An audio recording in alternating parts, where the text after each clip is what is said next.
Hello and welcome to Videojug. Science tells us that the average person spends 15 years of their life in a queue. This is very bad. I have worked very closely with Videojug to develop a patented queue speed formula.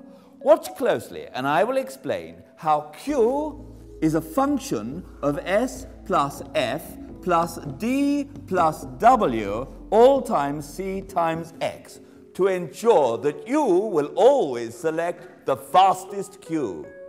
Step 1. Amount of items.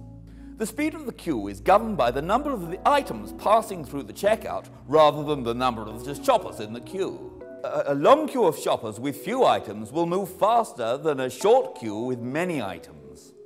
For the purpose of the queue speed formula, we need the average number of items. This is the total number of items A divided by the total number of shoppers B, which gives us the average X. The lower this number, the better. Step 2. The queuers. Observe the characters in the queue before deciding in which queue to queue. The family shopper is fast but harassed, often with lots and lots of shopping. Assess the contents of the trolley and estimate the number of children in the family. Do this for each family shopper in the queue. Take the average, this is F. The single man is fast, unless he stops to chat up a pretty female cashier. Watch out though, men cannot multitask. They have to pack, then pay. With lots of shopping, this makes them slow. Because of this, each single man counts for 1.5 units. So count each of them and multiply by 1.5. This is S. Old people are slow and they talk a lot. Watch out if the cashier is chatty. Old people tend to pay with cash, which is fiddly for their old person fingers. Rate how doddery each old lady in the queue is out of 10, where 1 is sprightly and 10 is nearly dead. Then take the average over the whole queue. This is D. Workers in their lunch break can be very fast. They buy few items and pay quickly with no chit-chat. Their speed gives them a rating of 0.5, so count the total number in the queue and divide by 2. This gives W. Step 3. The cashier. To calculate the cashier's efficiency, we need a new variable C. C is a function of G times the square root of TA all over E. The more experienced the cashier, the faster the queue. A young cashier holds up the queue with silly questions and mistakes. Also, an underage cashier cannot sell alcohol. Therefore, they have to ask their supervisor, which makes them slow. I need a barcode on this one.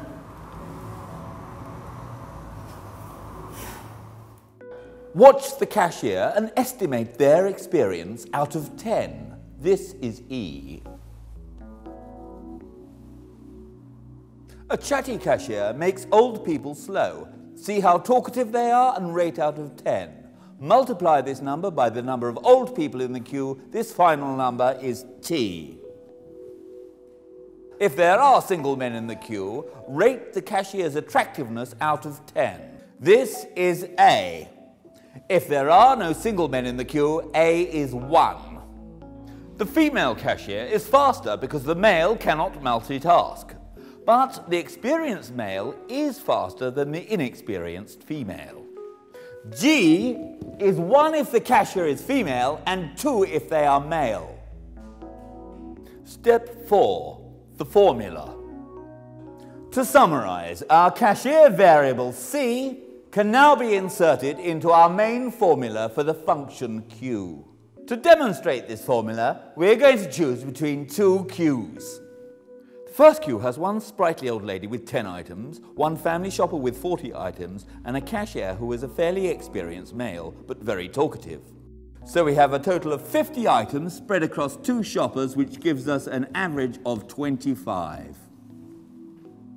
Q2 is lengthy, with 4 workers on lunch with 3 items each, and 2 single men with 10 items. The cashier is a pretty female, but quiet and inexperienced.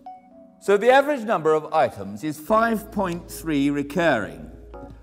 First we have to find C. Remember that C is G times the square root of A T all divided by E. So for Q1, C is 2 times the square root of 1 times 9 all over 6, which is 6 over 6, which is unity, which equals 1. For the second Q, C is 1 times the square root of 7 times 2 all over 2, which is the square root of 14 over 2, which is roughly 1.9. Note how the prettiness and the inexperience of the cashier make her slow. This is unfortunate. So now we will run the whole formula. Remember that Q equals F plus W plus S plus D all times C times X. So for Q1, Q equals 2 plus 0 plus 0 plus 2 all times 1 times 25, which is the same as 4 times 25, which gives us a Q speed rating of 100. This is quite slow. Ideally, we want a Q rating which is less than 50. For Q2, we have Q equals 0 plus 3 plus 2 plus 0, all times 1.9 times 5.3, which gives us 50.35. So we can predict that the number of shopping items makes the first Q twice as slow, even though the second Q is longer. So in this instance, we should choose the second Q.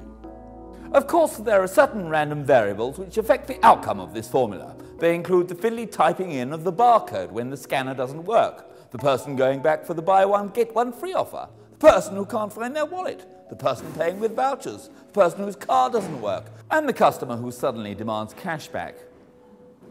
With careful observation and detailed note-taking, you can apply this formula in any situation, thereby reducing the stress of the queuing process. Done.